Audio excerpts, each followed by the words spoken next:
Bienvenue chez Proxinov pour ce rendez-vous tech autour de la simplicité et de la performance. Donc des solutions plug and play pour la robotique, pour faciliter l'intégration robotique, que vous allez découvrir toute la journée. Avant de laisser la parole à Virginie pour la conférence d'ouverture, je voulais rapidement vous refaire une petite présentation de Proxinov et aussi des nouveautés, de l'agenda autour des événements et des formations ce début d'année, enfin cette année. Donc rapidement, donc je me présente, je m'appelle Nicolas Pouclet, je suis le directeur technique de Proxinov. Proxinov qui a deux rôles, hein, un rôle de cluster et de centre technique. Notre rôle de cluster, c'est d'animer un réseau de plus de 200 adhérents. Donc vous voyez vraiment les logos de nos partenaires adhérents. Vous retrouvez des fournisseurs de techno, des intégrateurs et des fournisseurs de solutions robotiques et aussi des utilisateurs finaux. Donc notre rôle en tant que cluster, c'est d'animer ce réseau, organiser des événements, des journées d'acculturation, envoyer des newsletters, des lettres d'information à notre réseau. On fait beaucoup de veille aussi qu'on diffuse à notre réseau, vraiment pour faire monter en compétences et en expertise nos adhérents. Et puis aussi, on est surtout un centre technique, un CRT, un centre de ressources technologiques. Et notre rôle en tant que CRT, ça va être d'accompagner nos partenaires, nos industriels et nos adhérents dans leurs projets, de leurs projets robotiques. Donc cet accompagnement se fait en différentes phases. On fait beaucoup d'audits, de veille, d'études de faisabilité, de prototypage aussi. Et on va avancer comme ça jusqu'à la rédaction du cahier des charges et la diffusion du cahier des charges vers les bons fournisseurs, les bons intégrateurs. Donc c'est vraiment un accompagnement neutre et sur mesure qu'on propose à nos adhérents.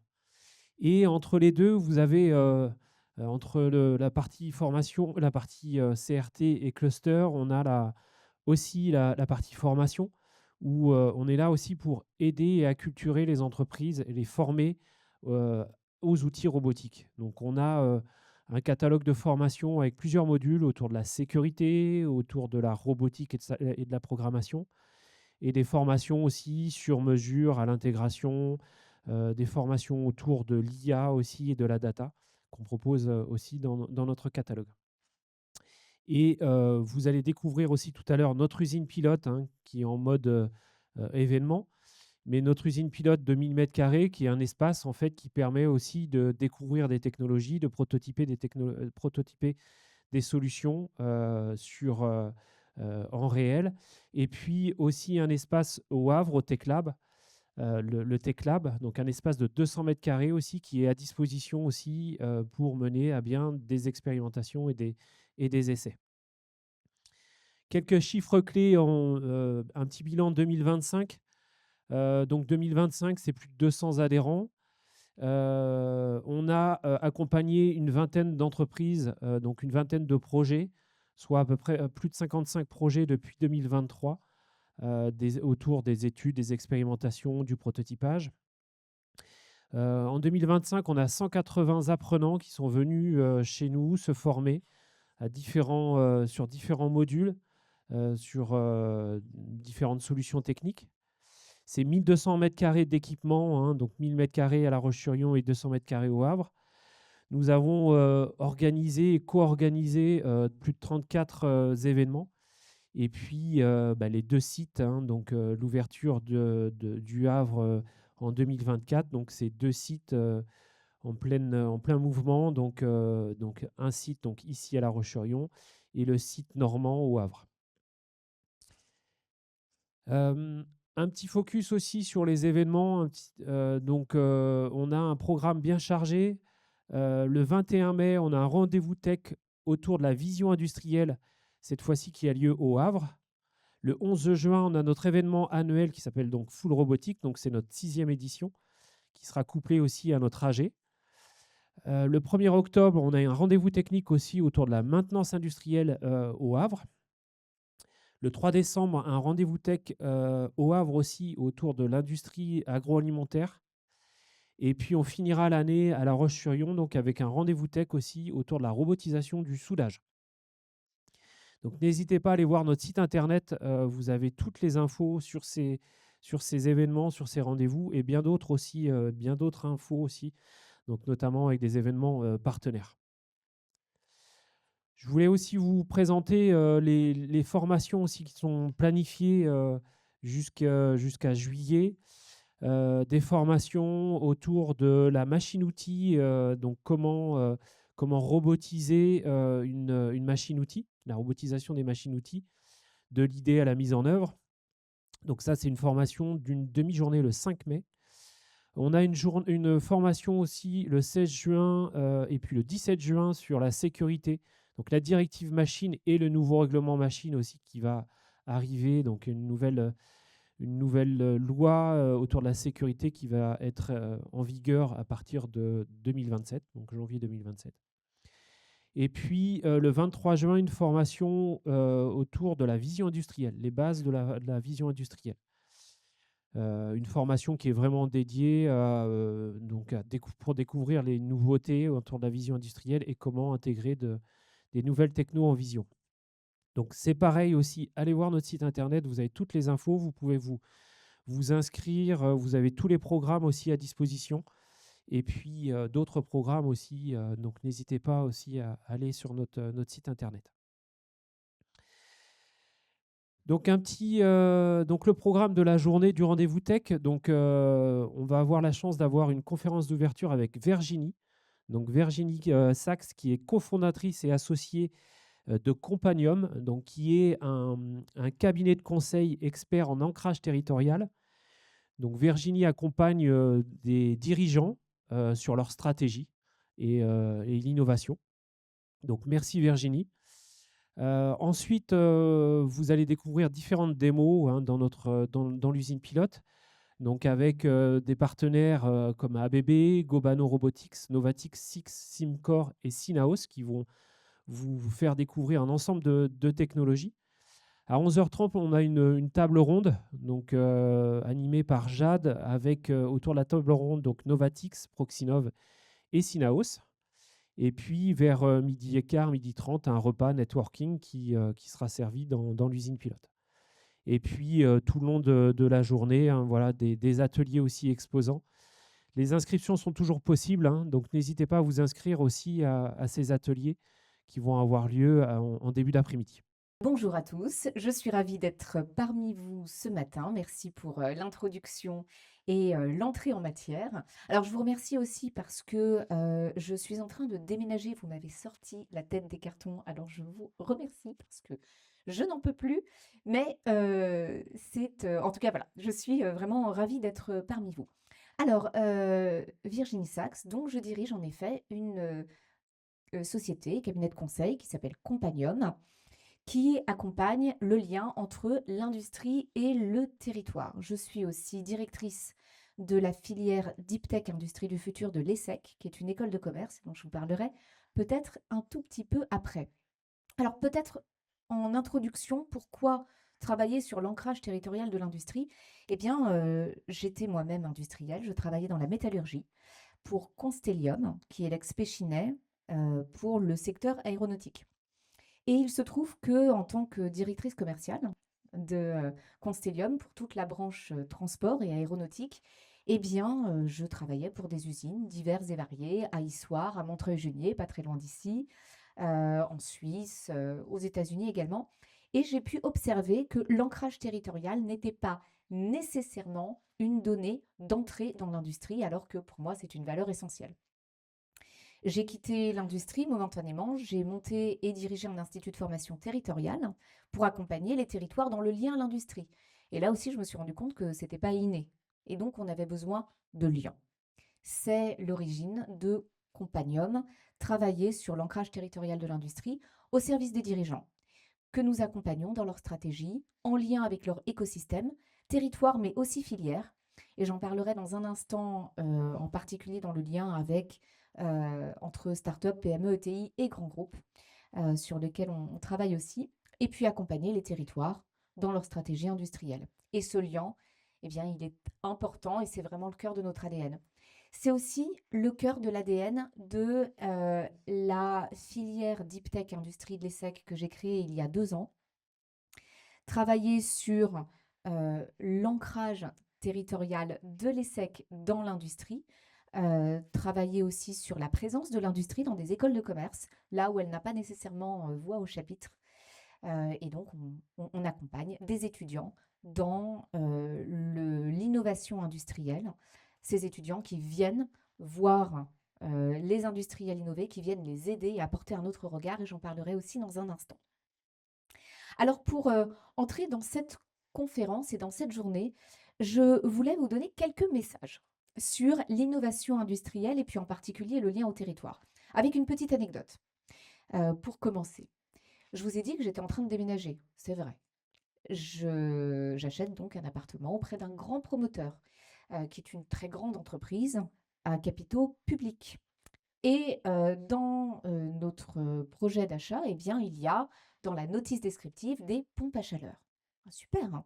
Moi, j'avais déjà acheté un appartement dans le neuf il y a 8 ans et je me dis, bah, c'est super, c'est normal, en 8 ans, quand même, les promoteurs vont évoluer et innover dans leur approche.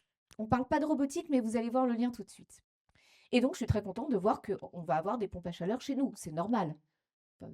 On est dans l'ère de la transition énergétique, le gaz est extrêmement cher, c'est super. On réceptionne l'appartement et puis, ah, surprise, bah, il y a pas de pompe à chaleur en fait. Bah, c'est dommage ça. Donc je demande au maître d'œuvre, mais pourquoi il n'y a pas de pompe à chaleur? Finalement, c'était prévu, qu'est-ce qui s'est passé? Et la réponse est très simple. Ah, en réalité, le promoteur a certaines obligations, RE 2020, il cumule des points. Les pompes à chaleur, c'est quand même des contraintes techniques. Et puis finalement, il avait déjà ses points. Donc les pompes à chaleur, on n'en a pas vraiment besoin. Donc en fait, trop de contraintes, l'innovation industrielle ou l'innovation tout court, c'est bien. Les réglementations ne sont pas extrêmement contraignantes, donc le promoteur a décidé de faire comme avant. Bien, eh bien voilà, bah, c'est pas grave. Pour moi, l'utilisatrice, tant pis. Le message derrière, il est assez simple. D'abord, l'innovation industrielle, je ne vous l'apprendrai pas, c'est compliqué, c'est pas qu'une question d'idée, c'est pas qu'une question de solution, c'est une question d'accompagnement au changement sur toute la chaîne de valeur. Les pompes à chaleur, faites en France, ça existe. Les contraintes réglementaires, elles existent. Le besoin, l'envie des consommateurs, je suis peut-être pas représentatif de l'ensemble des consommateurs, quoique, il existe, mais il y a toute une chaîne de valeur. Et le promoteur, certes, grande entreprise, donc avec des financements, à capitaux publics, normalement plutôt engagé dans la transition écologique, énergétique et dans la recherche de solutions faites en France, eh bien lui n'est pas suffisamment engagé pour que l'innovation aille à son terme. Dommage. Deuxième message, si on pense que les grands groupes, les grandes entreprises innovent plus que les petites, pour travailler avec ces grands groupes sur de l'innovation industrielle et territoriale, eh bien, je pense qu'on se trompe. Les grands groupes innovent, bien sûr, sur certaines parts de leur modèle, mais pas sur tout. Et là, c'est un exemple que je viens de vivre, que je vous livre parce qu'il est très personnel, mais qu'en réalité, je rencontre sur un ensemble de sujets, avec deux autres exemples que je vais vous livrer qui sont plus proches de votre quotidien. Compagnium a accompagné le programme France 2030 sur l'évaluation du plan pour les startups industrielles. Donc, j'ai travaillé sur de l'innovation industrielle auprès de startups et puis j'ai posé la question aux grands groupes sur la raison pour laquelle ils vont travailler avec des startups industrielles soutenues par France 2030 ou des PME industrielles innovantes soutenues par France 2030. J'échange avec Alstom. La réponse est très simple. Alstom a besoin d'innover. L'innovation au sein du groupe Alstom est compliquée. Il faut engager un certain nombre d'équipes, leur expliquer pourquoi il faut innover, les mobiliser. Aller mobiliser également les clients qui, eux, recherchent non pas de l'innovation, mais de la continuité industrielle. Et donc, Alstom, en tant que grand groupe, préfère travailler avec des plus petites structures, start-up industrielles ou PME industrielles innovantes, pour se permettre de tester, de prototyper, d'innover et ensuite d'intégrer les innovations dans leur process. Donc, simple, Alstom ne peut pas innover aussi facilement que des structures plus agiles. Deuxième exemple que je reprendrai aussi tout à l'heure en parlant de robotique, Renault va chercher une start-up industrielle sur de la robotisation de leurs usines parce qu'eux-mêmes ne sont pas en mesure d'avoir les bonnes idées pour innover en interne.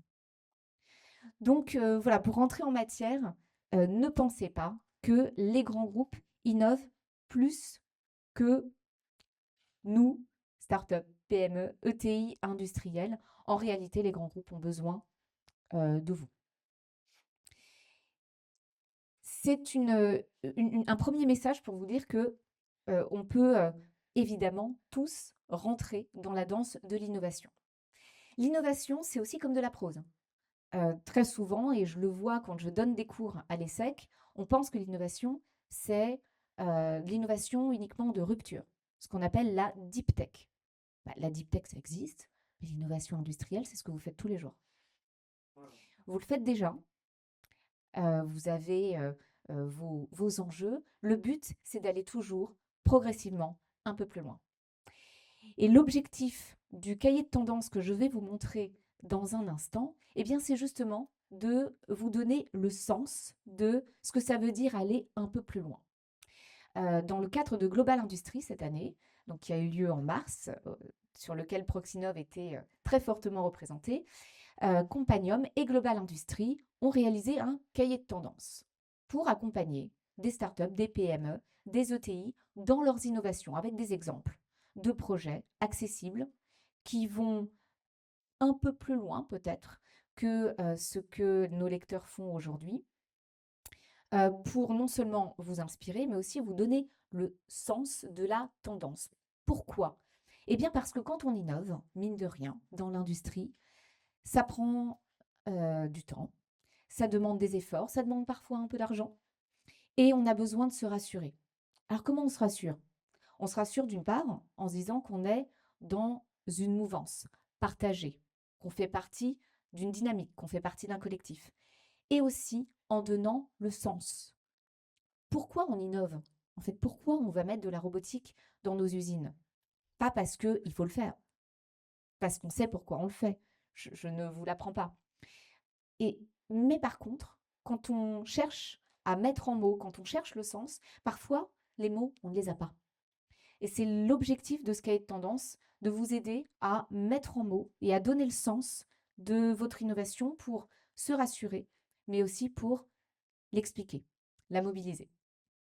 Alors, je vais passer un petit peu de temps à vous donner le sens de cette innovation et puis ensuite raconter comment le collectif nous aide à innover plus efficacement ensemble. Les grandes tendances que nous avons observées sur le terrain. Companium, l'ESSEC, Global Industrie, Proxinov, l'ensemble de notre écosystème. Elles sont au nombre de 3. Et je vais rentrer dans le détail de quelques projets dans chacune de ces 3 tendances. La première, faire mieux avec moins. Aujourd'hui, dans l'industrie, eh bien, nous avons des ressources qui sont limitées. Et on doit faire mieux. Faire mieux pour ne pas être pris de vitesse par nos concurrents, mais aussi pour rattraper un certain retard, en particulier en matière de robotisation et de digitalisation. Faire mieux, oui, mais avec moins. Donc, comment faire? Vous me voyez venir. La digitalisation, la robotisation, c'est l'une des réponses. Exister sur les marchés de demain. On ne peut pas se contenter de faire mieux avec moins. Il faut se projeter. Il faut être là dans 30 ans. Et il faut être là, pas à la 40e place. Il faut être sur les marchés de demain bien positionné. Bien positionné, ça veut dire qu'on est compétitif et qu'on se projette. Et puis, la troisième tendance, c'est de continuellement repenser nos modèles. Repenser les modèles, ça n'est pas si simple que ça en a l'air. De la même manière que trouver un collectif, travailler ensemble, ça n'est pas si simple non plus. Repenser les modèles dans des organisations qui existent, eh bien, ça demande un effort continuel. Et c'est l'effort non des moindres, mais qui est certainement le plus important. Je vais commencer par faire mieux avec moi. Alors, à votre avis, les ressources dont je vais parler, faire mieux avec moi, Ça va être quoi, par exemple?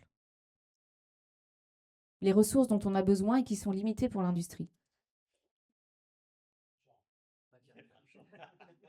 L'argent, je suis d'accord, oui. Les matières premières, ouais. La main-d'œuvre. Ouais, exactement. Pardon? Le foncier, tout à fait. Des très bonnes réponses. Alors, on va commencer par la main-d'œuvre, les talents. On est sur un territoire de plein emploi, donc on s'est particulièrement adapté. On doit faire mieux, on doit recruter, et les talents manquent. Comment il faut faire pour recruter efficacement, ou en tout cas pour solutionner cette problématique de recrutement?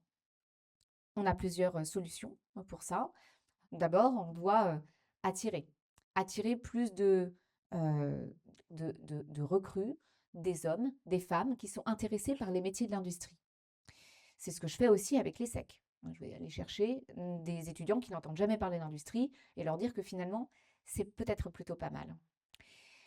La robotisation, la digitalisation des métiers de l'industrie permet de faire mieux, de faire plus avec moins ou ISO recrutement. C'est exactement l'exemple du projet collaboratif que vous allez découvrir un petit peu plus loin dans le courant de la journée.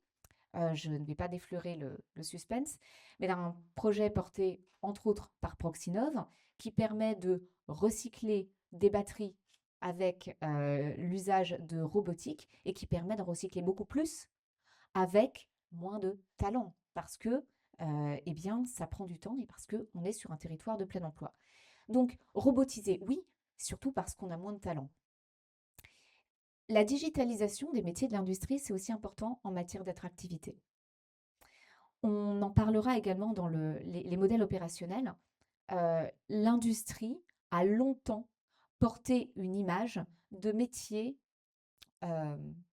gris et pour une partie pénible. Et quand je dis cela, j'ai un certain nombre d'exemples en tête. Quand je dis pénible, je parle bien de pénibilité.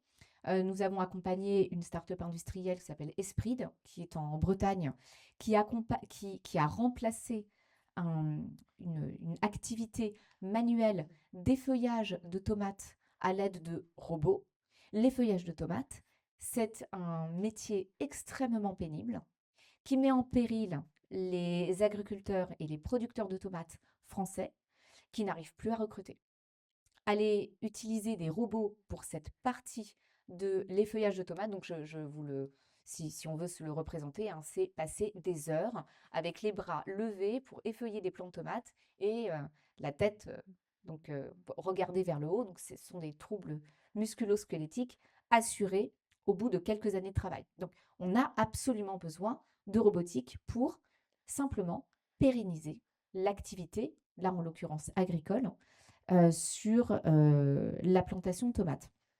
Mais on a aussi un exemple largement représenté dans le livre blanc de Proxinov et parmi les adhérents très proches et fondateurs de Proxinov avec le groupe Beneteau, qui fait aussi appel à de la robotique pour remplacer une activité manuelle pénible sur la conception de bateaux.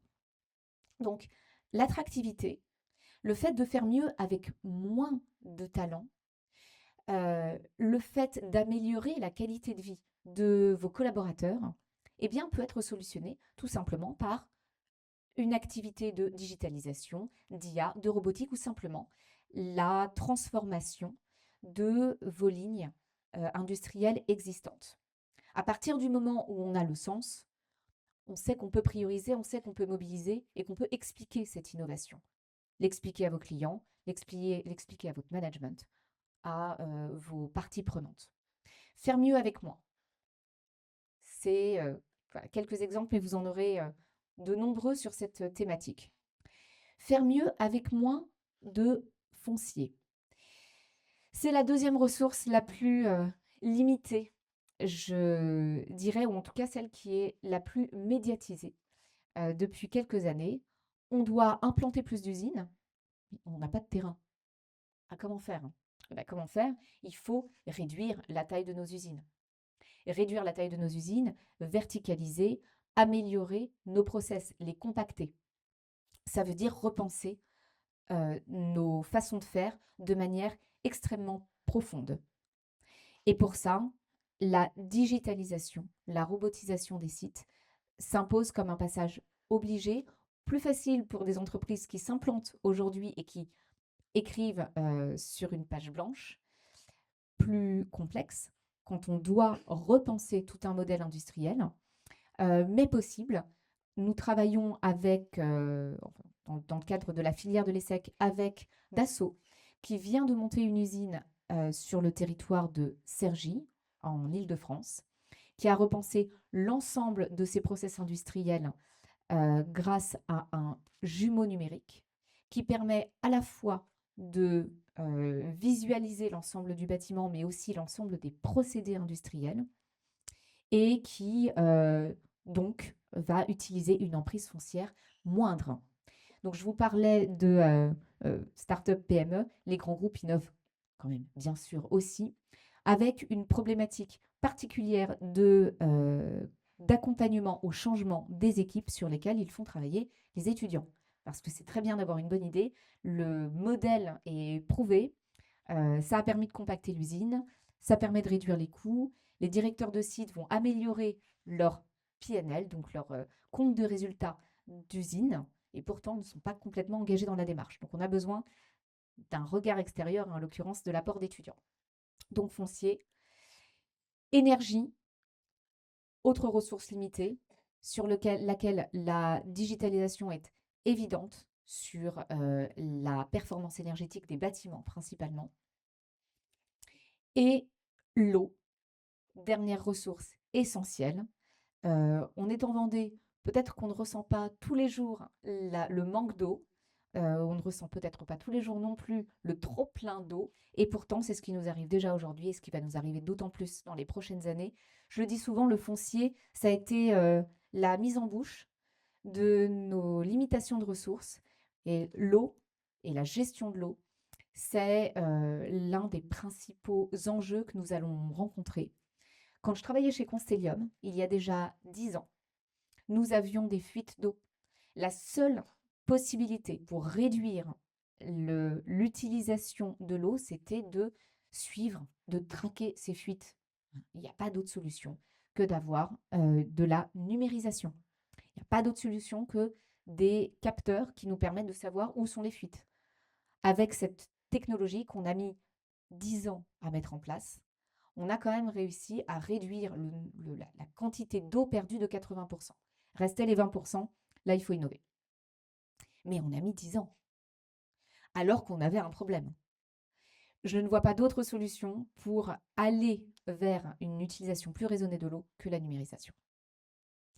Faire mieux avec moins, c'est la première raison pour laquelle vous allez innover.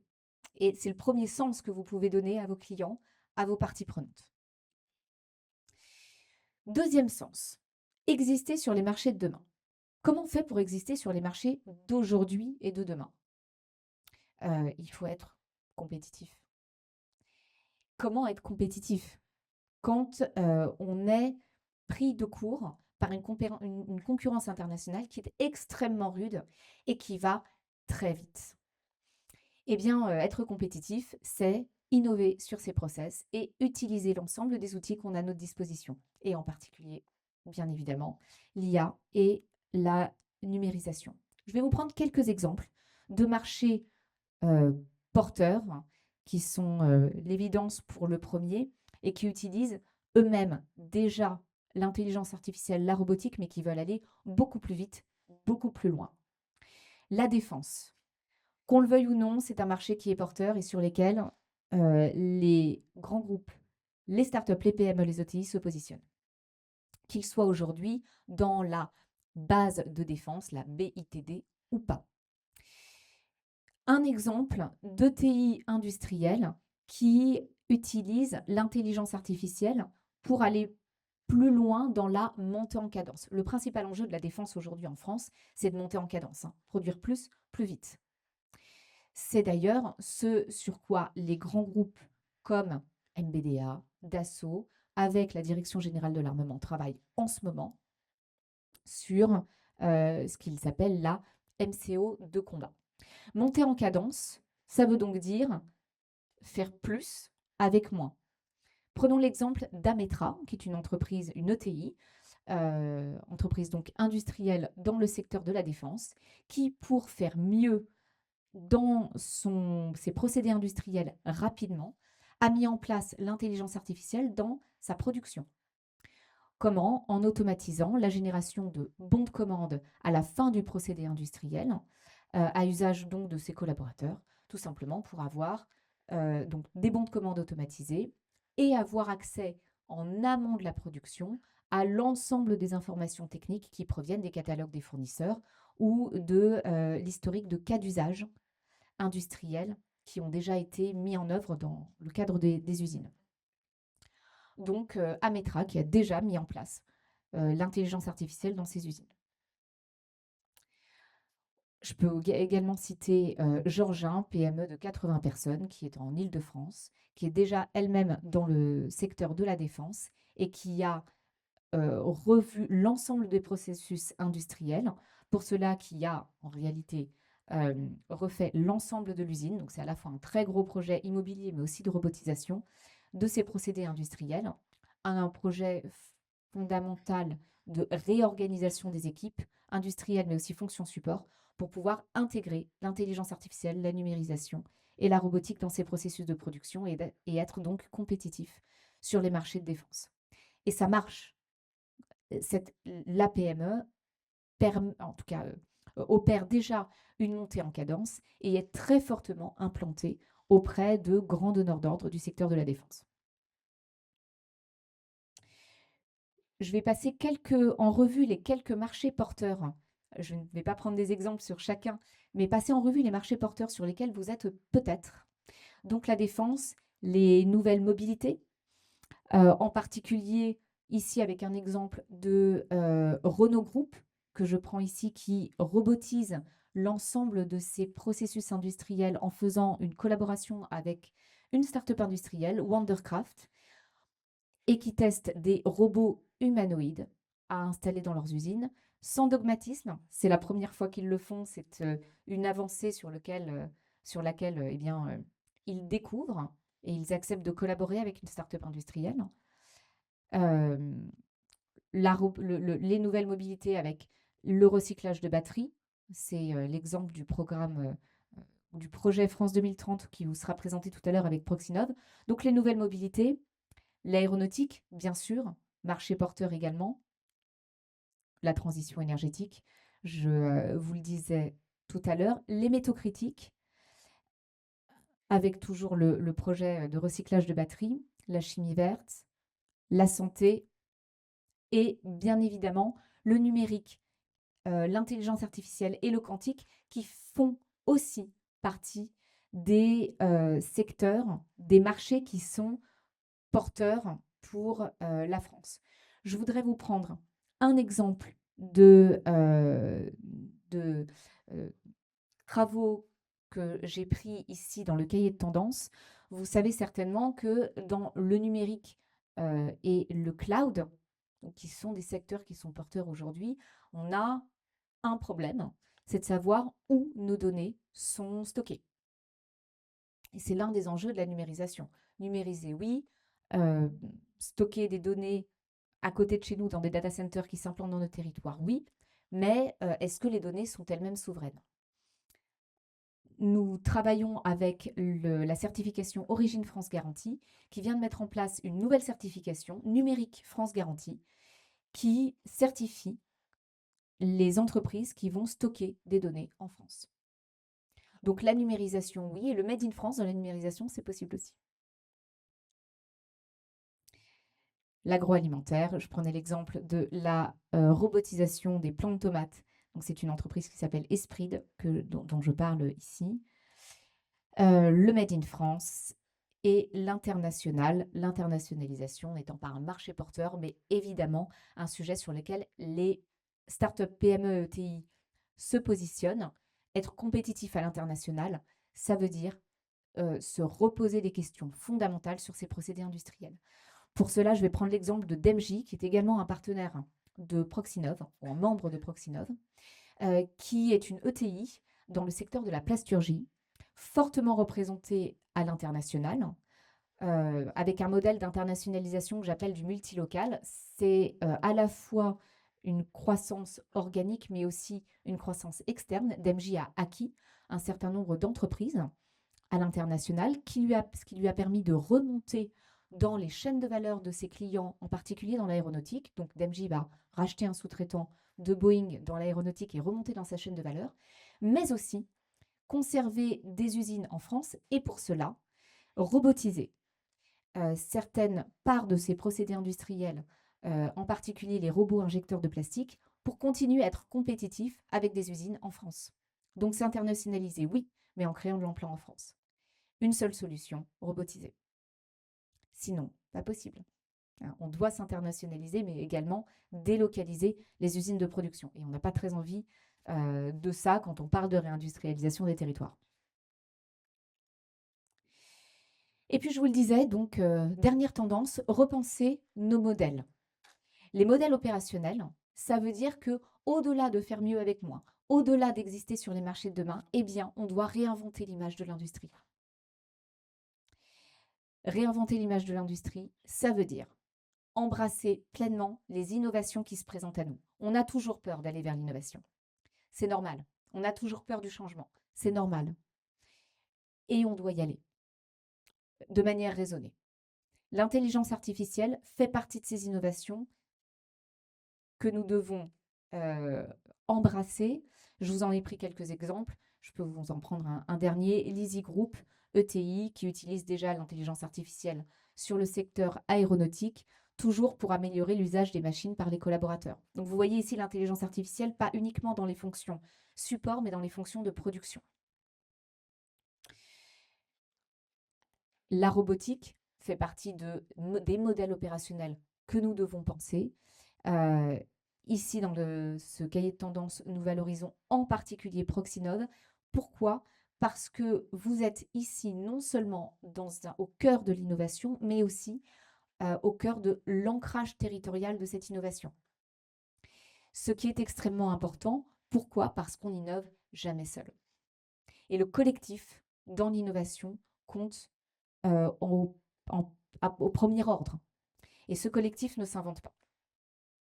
J'y reviendrai dans un instant. L'innovation sociale est une tendance essentielle dans l'industrie. On en a besoin sur l'ensemble des modèles, recruter, s'organiser, repenser la gouvernance.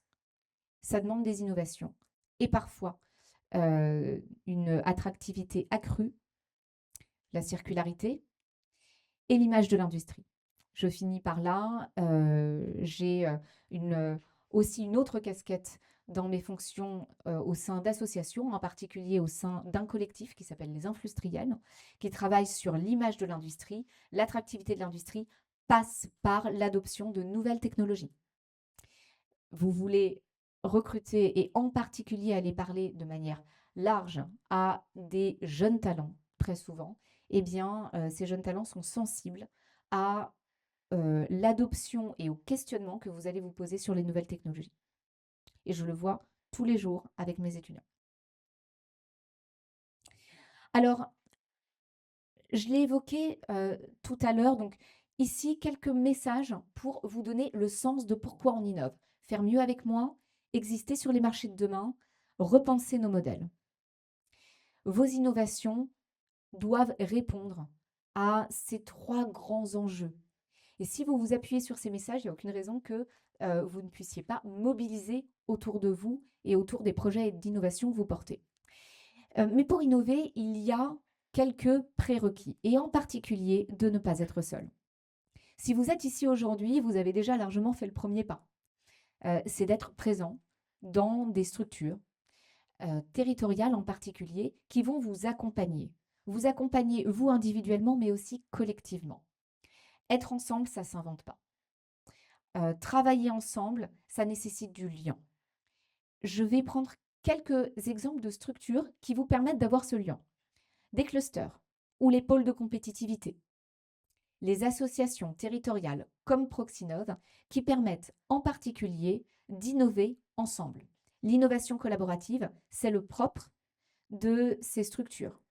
Proxinov par exemple, mais également le pôle de compétitivité par exemple systématique qui travaille sur la collaboration, l'innovation dans l'intelligence artificielle et qui se trouve en Île-de-France. Ces structures sont donc essentielles et bravo à vous d'être ici ce matin. Vous avez accès à Proxinov en particulier, non seulement à cette collaboration, à des conseils pour vous, mais aussi à des espaces de test, de prototypage.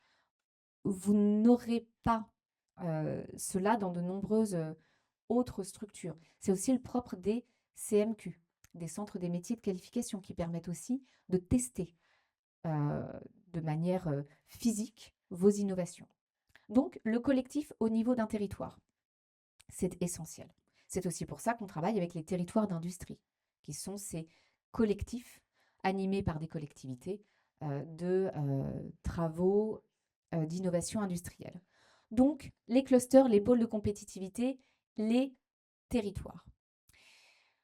Une deuxième façon d'accéder à un collectif, ce sont également les écoles. Les écoles qui travaillent avec les territoires et les pôles de compétitivité, mais je vais aussi m'appuyer sur ce que je vis en ce moment avec mes étudiants à l'ESSEC.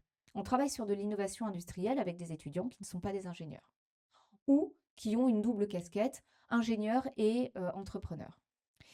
Qu'est-ce qu'on fait avec ces étudiants?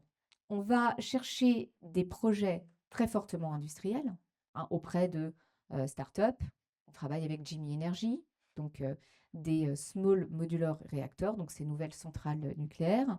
On travaille avec des PME, des ETI industriels, l'Easy Group par exemple. On travaille avec des grands groupes, Dassault, Renault, Suez, donc des groupes qui ont des problématiques industrielles, Safran, MBDA, qui sont des problématiques très fortement d'ingénieurs. Et on va prendre des étudiants qui ont un regard complètement différent, qui vont poser d'autres questions pendant 3 mois et qui vont challenger les industriels, mais aussi leur apporter des solutions différentes. Ce collectif, qui est donc amené par des étudiants, mais en réalité des acteurs nouveaux, une diversité de regards. On travaille aussi avec des écoles de design, avec des scénaristes qui vont challenger différemment les projets d'innovation industrielle. Eh bien, c'est extrêmement précieux. Mais avoir accès à ce regard extérieur ne s'invente pas. Nous, en tant que professeurs, enseignants et animateurs de cette filière, on apporte ce lien, ce dialogue, cette traduction entre des problématiques industrielles et puis un regard complètement différent. Mon message ici, non subliminal, c'est d'aller chercher un accompagnement dans des projets d'innovation, qu'ils soient de rupture ou simplement ce qu'on appelle incrémental. On a besoin de se challenger. Chaque projet d'innovation, c'est une occasion de regarder son métier différemment. Ne vous en privez pas, que ce soit au sein de Proxinov, que ce soit en allant chercher des étudiants ou en allant chercher d'autres regards. Ce collectif, c'est aussi le propre de notre métier d'industriel. Quand j'ai commencé à travailler sur la réindustrialisation, on m'a demandé pourquoi j'allais chercher des territoires, pourquoi j'allais travailler sur l'attractivité des métiers de l'industrie, pourquoi je voulais démocratiser l'industrie au sein des écoles de commerce en particulier. Alors c'est une question de passion, c'est une question d'ouverture, mais c'est aussi parce que je pense que l'industrie sans collectif, ça ne marche pas. Donc je vous conseille de profiter des moments que vous avez aujourd'hui, de découvrir, si vous ne connaissez pas cet espace de prototypage, surtout d'échanger entre vous. C'est aussi le moment maintenant pour trouver des opportunités de travailler ensemble, parce que c'est comme ça qu'on ira plus vite, plus loin. Et aller plus loin, c'est bien, mais on doit aller vite. Je reviens sur mon exemple du tout début, avec mon fameux promoteur. En 8 ans, rien n'a changé. Innover, c'est bien. Dire que parce qu'il y a une dynamique collective, on va tous changer, c'est possible, mais c'est pas sûr. Il faut qu'on aille vite. Et pour aller vite, il faut qu'on se parle. Et vous êtes là pour ça. Donc, je vous souhaite une très bonne journée d'échange. Et je vous écoute si vous avez des questions ou des partages sur vos innovations industrielles, en particulier sur les 3 tendances que je vous ai mentionnées tout à l'heure. Merci.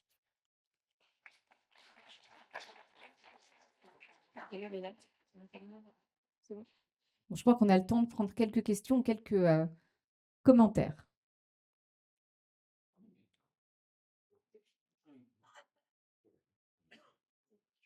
Un, deux, un, deux, c'est bon. Un grand merci Virginie pour cette conférence brillante, inspirante. Je ne sais pas, mais en tout cas, si vous avez des réactions. Et alors, je pense que vous devriez avoir des questions. Moi, j'en ai une, du coup, pour commencer. Je t'en prie.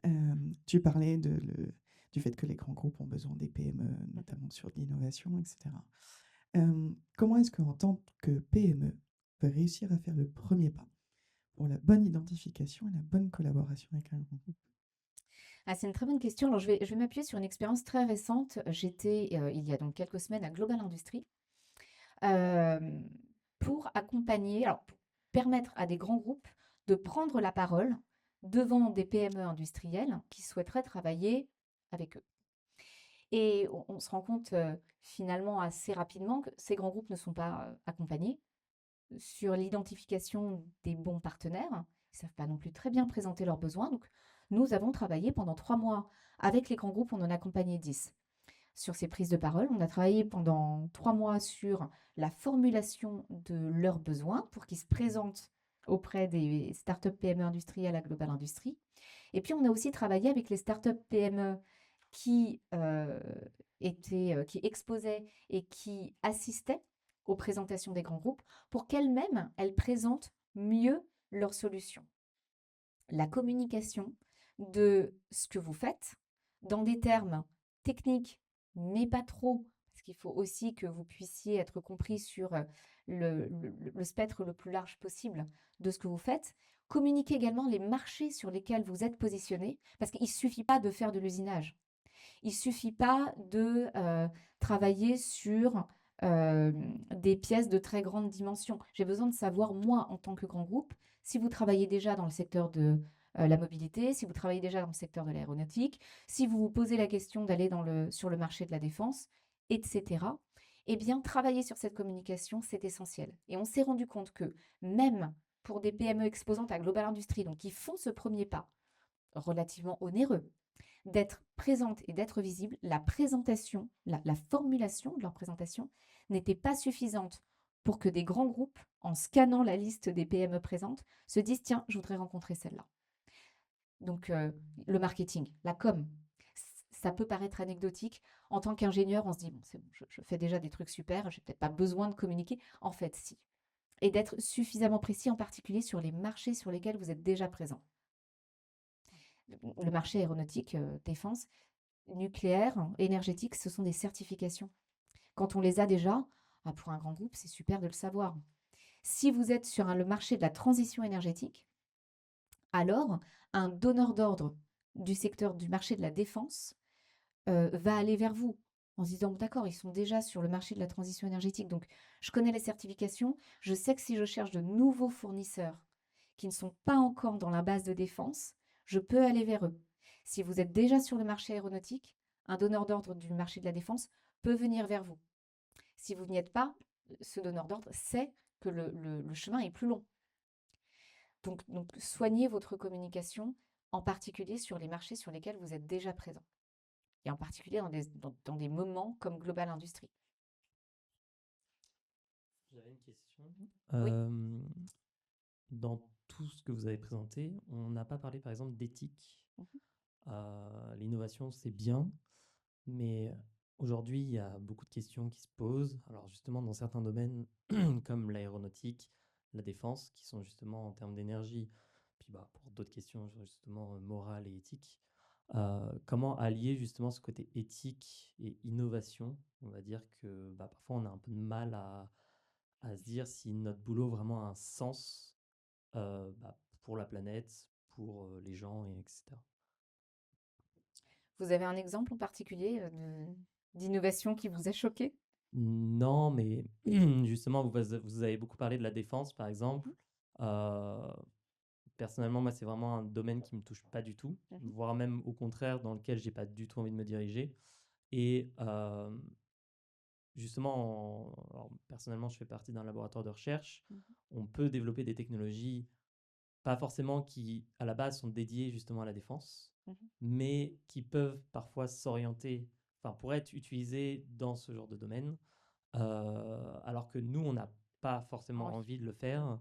Et du coup, c'est toujours un peu compliqué de se Mm, sentir bien par rapport à ça, alors que, voilà, c'est... mm. Je comprends. Et je vais reparler de Global Industrie un instant. Ce qui m'a choqué cette année, c'est que bon, pourquoi on réindustrialise? On réindustrialise pour, à mon sens, trois raisons. La première, c'est, et c'est ce que je dis depuis plusieurs années, c'est la transition environnementale. La deuxième, c'est la souveraineté. Puis la troisième, c'est la cohésion des territoires. On a besoin de créer des emplois partout pour tous. La transition environnementale est cette année largement passée au dernier plan. Alors à Global Industries, honnêtement, je ne l'ai quasiment pas vu.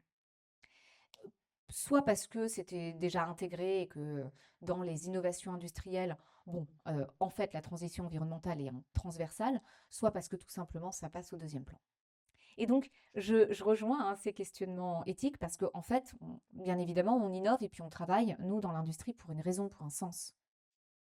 Et la souveraineté est passée devant. Bon. À mon humble avis, alors, je suis,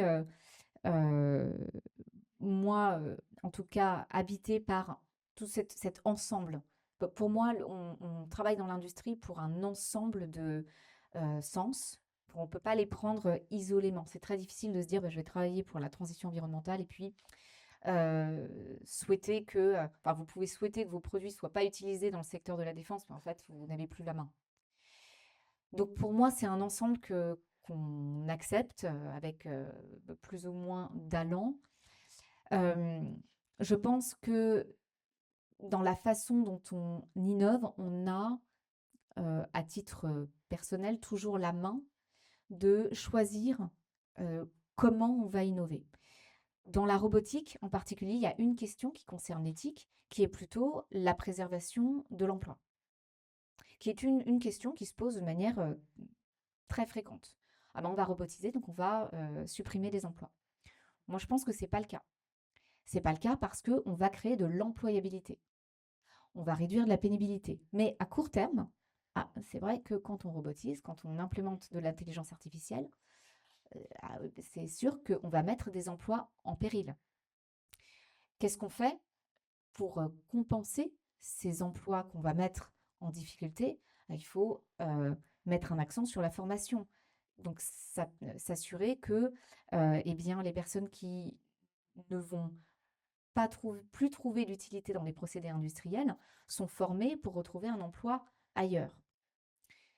Donc, mais c'est le cas dans l'ensemble des accompagnements au changement dans de l'innovation. Sur l'accès au marché, à ces nouveaux marchés, le secteur de la défense pose des questions évidentes d'éthique sur lesquelles l'accompagnement au changement est long. Quand je travaillais chez Constellium, on travaillait déjà pour le secteur de la défense. Je ne trouvais pas d'assurance qui voulait travailler avec nous sur certaines pièces. On travaillait pour Dassault, et Dassault, ce sont des Rafales. Donc, bon, c'était difficile. Je ne trouvais pas non plus d'école qui voulait travailler avec nous, et Dassault ne trouvait pas d'école qui voulait travailler, ou peu d'écoles qui voulaient travailler avec eux. C'est moins le cas aujourd'hui. Donc, je vois que les mentalités changent. Maintenant, il n'y a jamais d'obligation à aller vers des marchés qui ne nous parlent pas. Je pense qu'on est très nombreux à travailler dans le domaine industriel. Je pense en revanche qu'il ne faut pas oublier la transition environnementale parce que c'est quand même l'une des raisons principales qui mène la réindustrialisation de nos territoires. Et l'industrie, c'est peut-être une partie des problèmes sur la transition environnementale, mais c'est aussi 100% des solutions. Donc, je pense qu'on peut être rassuré sur le fait que quand on travaille dans l'industrie, on travaille activement à la transition de nos modèles vers une meilleure prise en compte des enjeux environnementaux. Beaucoup. Je regarde la maître du temps. Est-ce qu'on a temps pour une autre question? Super. Est-ce que quelqu'un a une autre question? Moi, j'en aurais une dernière. Tu parlais de collaboration, du fait de penser collectif. Quel est ou devrait être pour toi le rôle des territoires d'industrie dans le fait de mettre toutes ces tendances aussi en musique au niveau des territoires? Alors, les territoires d'industrie, donc c'est un programme qui a été créé en 2018, ont déjà fait énormément de chemin sur 2 aspects. Le premier, c'est de remettre l'industrie au premier plan et au niveau des territoires. Et ça, je pense que c'était un terreau qu'il fallait créer pour pouvoir maintenant accélérer. Donc ça, c'est fait. Et les territoires d'industrie ont permis de mettre les bases d'une gouvernance territoriale de l'industrie au-delà des frontières administratives des communes et des intercommunalités, donc des regroupements de communes. Aujourd'hui, pour moi, les territoires d'industrie doivent aller plus loin, repenser leur gouvernance territoriale autour de l'industrie, soit parce qu'elle existe et qu'elle a vécu, soit parce qu'elle n'existe pas encore, à la fois sur l'innovation. Encore une fois, on ne peut pas innover tout seul, hein, c'est très difficile. Donc l'innovation collaborative, pour moi, elle doit être portée entre autres par des territoires d'industrie, avec des structures comme Proxinov, hein, parce que le territoire d'industrie, c'est une organisation qui est portée par des collectivités territoriales, qui elles-mêmes n'ont pas nécessairement les compétences pour accompagner les industriels. Donc, les territoires d'industrie doivent fédérer l'ensemble des industriels, start-up, PME, ETI, grands groupes présents sur un territoire, quand c'est possible avec des structures comme celle de Proxinov, donc ça c'est sur de l'innovation, mais aussi sur des pactes industrie-territoire pour que l'ensemble des projets industriels, l'ensemble des implantations industrielles qui vont se faire sur les territoires aient des retombées territoriales, hein, pour les citoyens, pour les habitants, pour les entreprises qui sont présentes, que les retombées soient mesurées, substantielles, visibles. Et sur ce sujet, sur ce suivi des retombées territoriales de l'industrie, je ne vois pas d'autre échelon et d'autres structures que les territoires d'industrie pour le suivre. Donc on met en place, on l'a testé à Rochefort, on met en place de nouveaux pactes industrie-territoire qui relient les territoires à l'ensemble des entreprises industrielles, collectivement et individuellement. Ces pactes, c'est demander aux entreprises de s'engager sur certains projets à suivre des indicateurs de retombées territoriales, mais aussi demander aux territoires de s'engager auprès des industriels à les aider sur des projets donnés, prioritaires, structurants pour les entreprises industrielles, et les aider dans le fait de non seulement mettre en place ces projets, mettre en place ces indicateurs et les suivre. Donc les territoires d'industrie, pour moi, c'est vraiment une structure une gouvernance et une animation de cette gouvernance industrielle locale, au-delà des frontières administratives, sur l'innovation et des retombées, des indicateurs. On ne peut pas réindustrialiser ce qu'on ne suit pas. Merci beaucoup, Virginie. Merci à vous pour votre écoute. Merci pour cette intervention.